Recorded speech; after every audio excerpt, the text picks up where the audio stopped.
attacks on government opponents, target perspectives and defenses, by Marczak and Marczak, and then we'll get the talk.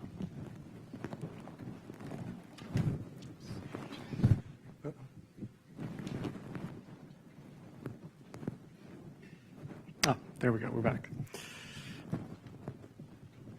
All right. Hi, everyone. I'm Bill Marczak, and this is joint work with Vern Paxson, my former PhD advisor and now postdoc supervisor at UC Berkeley. I'm also a research fellow at Citizen Lab. We do work at Citizen Lab looking at targeted threats against activists and civil society, which I'll talk a bit more about. So first off, what is a social engineering attack on a government opponent? You know, it's in the title of the paper. What is it? Let me tell you a cool story. So a couple of years ago, we saw this article on Al Jazeera, a Bahrain student sentenced for insulting king. This high school student basically served a year in prison for sending offensive messages towards the king of Bahrain on a Twitter account called Al Qawra News. And this account, we looked at it, there's no mention of this guy's name. So the question was, how did they link this guy to the account? You shouldn't be able to do this on Twitter, right? It's encrypted. You shouldn't be able to get a wiretap and figure out who's accessing which accounts. So we looked at his court case in Bahrain, and we found this document, which is an order filed by the Bahrain Public Prosecution targeted at an ISP, Batelco, ordering the ISP to uncover the user of an IP address of Al Qawra News at a specific date and time. So somehow there was this IP address associated with this account at a certain date and time. Well, how did this happen? Well, we contacted the account, which was run by many different people, and they forwarded us this message that they'd received around the date and time listed on the court document. And it says, you know, greetings, do you need translation of this link? And there's a link there, goo.gl shortened link. We found out that it went to this site, iplogger.org, which is exactly what it sounds like. It logs your IP address and a specific date and time at which you clicked. And as a result of this, it appeared that the guy was arrested. So this link was only clicked once from Facebook in Bahrain. And the difference in time between when the link was created, according to Google, and when the link was clicked, or when some click happened, according to the court document, was about 21 hours later. So it appears that this was the link that was sent by the government or by someone who passed the information to the government, which then led to this guy being arrested and serving a year in prison. Okay, that's a cool story, right? But is this really a big problem? Do civil society, do dissidents, do activists, do journalists get targeted like this, you know, all the time, or is this just a one-off thing? Well, it turns out this is actually kind of a big deal. Here's some headlines from the past few years. You can see that this is, you know, something that happens time and time again in many different countries: Ethiopia, Bahrain, UAE. My favorite is this Jezebel headline: hackers lured Syrian rebels with sexy pics and stole their battle plans. So this is something that's common. In fact, there was even an article a couple weeks ago in the New York Times on the front page about how Mexican activists were being targeted by presumably the government with sophisticated spyware, which led to a big ongoing scandal right now in Mexico, Gobierno Espía, where civil society is trying to press the government to investigate the alleged hacking of the opposition. In fact, if you think, you know, all news is fake news, there was actually a session about this in Usenix Usenix Security a couple years ago, where there were 3 papers, including one that I worked on. So this is something that happens. This is you know, something that's definitely going on, and it is a big deal. So what does this look like? Well, from a few examples of the reporting over the past few years, targets receive documents, emails, messages sort of like this. For instance, some UAE journalists were invited to enable macros in a Word document like this. Mexican activists got messages, you know, telling them that their daughter was in an accident, and, you know, with a link that would have infected their phones on a single click. And, you know, Bahraini activists received, you know, fake torture reports with exe files disguised as images, and Ethiopian journalists received, you know, messages on Skype with malicious files. So this is a pattern that happens over and over in many different countries. And the question is, well, what do the potential targets, people who are either being targeted or possibly might be targeted by governments or other powerful actors, how do these people perceive the attacks and their risk, and how do they protect themselves? So that's where this paper comes in. So essentially what I've been doing in collaboration with my advisor, Vern, for the past few years, specifically since 2014, is conducting IRB-approved interviews of potential targets or people that we believe or that they believe themselves might be targeted by this sort of surveillance. And I divide the interviews up into 4 different groups. So one of them was a human rights organization. Some activists were on the ground in GCC countries, the GCC being the Gulf Cooperation Council, so UAE, Bahrain, Saudi Arabia, Qatar, Kuwait, Oman. I might be forgetting 1 or 2. So the third group, D, is members of the GCC diaspora, so people from these countries that live overseas, like in the UK and US, and also members of a media organization affiliated with a country in the Horn of Africa. This is not a state media organization, it's a diaspora opposition media organization. So again, there's more details about the specific demographic breakdown of everything in the paper, but this is just a high-level overview of the groups. So the first question that I asked was fairly simple, just to gauge a sense of what people thought about their risk. So the question was, how likely is it the government is tracking your online activities? And the results in the paper are broken down by 4 different groups. You can see the median here is 4, where 5 is definitely being tracked, and 1 is definitely not. So clearly most people thinking that there's a significant amount of tracking going on here. The follow-up was, well, to what degree do you believe that your online activities are safe or place you at risk? And I categorize these into 2 different categories: high risk, meaning more likely than not, greater than 50%, and also light risk. The majority believing that they were at a high risk of not being safe. And what were the specific risks that people mentioned? Well, there were quite a bunch. The most popular one was surveillance. I categorized with the label surveillance.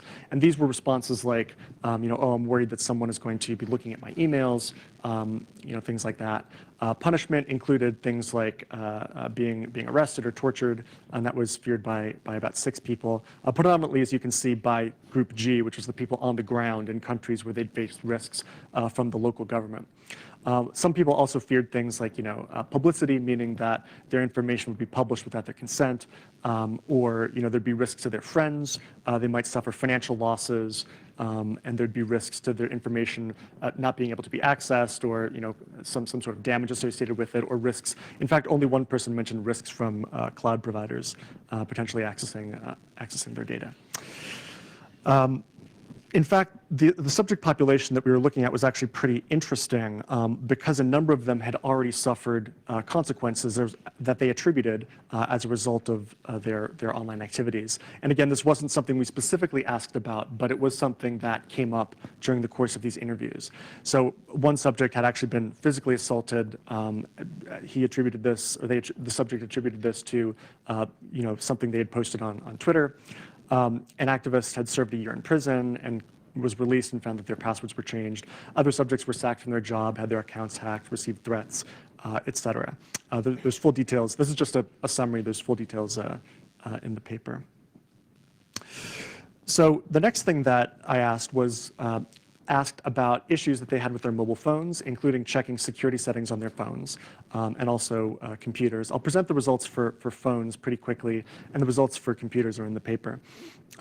So one of the most common issues was that the phones weren't encrypted. And of course, this is a risk for a number of reasons. In many cases, in these countries on the ground, the phones will be confiscated at police checkpoints or during house raids, or even if the phone is misplaced or stolen, there could be risks to the data. So there were a number of problems with various encryption mechanisms that that came out during these interviews. Some subjects had enabled it, but it didn't appear to still be working. There was actually 1 interesting case which sort of highlights the difference of the subject set compared with other subject sets, which was that 1 of the subjects had enabled the auto wipe feature along with encryption, and a policeman took the subject's phone, entered the PIN incorrectly 5 times, and the guy's data was lost because it wasn't backed up. So that subject was reluctant to enable encryption in the future because they sort of conflated in their minds this idea of encryption with auto wipe. Another subject had this interesting belief that they could only exchange files with people that had the same version of Android if they turned on encryption on their Android phone, if the phone was encrypted. A lot of subjects actually had a preference for this pattern password thing, which is this sort of thing that you can do on Android phones where you drag like a pattern to unlock your phone. And one of the subjects who wanted to use their pattern password couldn't figure out how to use it with encryption and said, hey, if I've got to type out a password, that's too inconvenient. And one thing to note is that a lot of this questioning was done before subjects had phones that have the new fingerprint unlock feature. So there was another dual issue regarding phone settings with respect to encryption, which is that most subjects did not seem to be able to have an idea of what they would do, or they might not do anything if they lost or misplaced their phone, which would be an issue if the phone was indeed unencrypted because the data could easily be extracted. There were also issues where a number of subjects, in fact, nine phones examined did not have any sort of password on it. And there's also a preference of using the most basic form of password that the phone supports, such as a 4-digit PIN. So the next thing we looked at was issues with sideloading and rooting, and I'll very quickly go through this issue of sideloading, which is enabling an option or jailbreaking your phone to enable installation of apps from outside the Google Play Store or the iPhone Store or something like this. Of the 6 sideloaded phones, 1 was a jailbroken iPhone and 5 were Androids. And the reasons are sort of what you might expect, these apps to enable access to less than legitimate entertainment content. Interestingly, one activist wanted to use a second copy of WhatsApp with an anonymous phone number. So they jailbroke their iPhone to install 2 copies of WhatsApp, one for using their real phone number to communicate with family and friends, and one for anonymous phone number for activism. And then 2 subjects did not know why the option was enabled on their phone. And this is critical because some attacks that we've seen, particularly in Bahrain and Saudi Arabia, involve links to app files sent through text messages which are not in the store. And if you have sideloading enabled, there's one less warning before installation. As you might imagine, there were also issues with phone updates. iPhones were pretty up to date, and Androids were pretty out of date. Which again is a risk because off-the-shelf attack tools, such as the spyware used by these governments, or even spyware you can download, embeds known exploits for rooting old phone versions. There were also issues with subjects did not have a strategy about what they do if they lost access to their email account, even though they acknowledged that it was likely that their government would try and steal Twitter, Facebook email passwords and then use those passwords to access the accounts and target friends from those accounts. One of the last things we asked was about vetting messages, because so many of these attacks are through social engineering messages. Most subjects remarked that they'd check some aspect of the sender of the message to determine whether any sort of link or attachment was legitimate, as well as the context of the message. And by context, I mean things like, did they greet me properly? Are there spelling errors? Is this a message that this person is likely to have sent? Unfortunately, though, these are the 2 main things that social engineering focuses on plausibly replicating in these messages. And the other key point here is that people that we asked about this think that they're doing a good job. They think that their method of checking these links and attachments and messages makes them appreciably safer. Okay, so interesting results. That was fun. But now that I'm running out of time, what can we take away from this? So one of the main takeaways is, vulnerability here to social engineering. So I won't spend too much time on that. Another one is this notion of optional versus mandatory security. We saw a clear preference for subjects to try and avoid using security if it would interfere, or they had previous bad experiences, or it was too confusing if it was optional, and a preference for using the least secure or least advanced password technique. There was also a number of things we noticed with regard to folk models of security or artisanal security practices, which may or may not actually make you safer, such as the anonymous copy of WhatsApp, rooting your phone to install that. One subject talked about swapping SIM cards, rooting to install a privacy app. There were also these notions that, Gmail is safe, Google Play Store is safe, or if I can notice things to know if I'm under surveillance, like my computer running slow. Things like Gmail always gives you a sign if something's wrong. And one subject, S26, had these 2 quotes. The subject said, when you experience a lot of being victimized and targeted, you develop an intuition and are cautious about these things. And this subject actually did interact with a malicious message and then only later realized it and contacted us for help to see if he was at risk from that message. There's also, of course, a desire, and this is my last slide. There's a desire to focus on work, which a number of the subjects shared, which was, essentially, we have a job. We're trying to keep people out of prison, people from suffering. We're trying to help people. Should I spend a day figuring out digital security, or should I do work? You've got to open attachments. You've got to exchange links. This is a feature of civil society. You've got to do this so that you can continue working and life goes on. This potentially suggests as a direction for future work a tool that could help integrate with workflows and provide context to help vet messages beyond checking senders visually and checking the context around the message. And thank you, everybody. So I'd like to acknowledge the Center for Long-Term Cybersecurity at Berkeley for funding me, as well as Bahrain Watch, which was useful in collaborating with setting up interviews with activists. And I invite any questions. Thank you.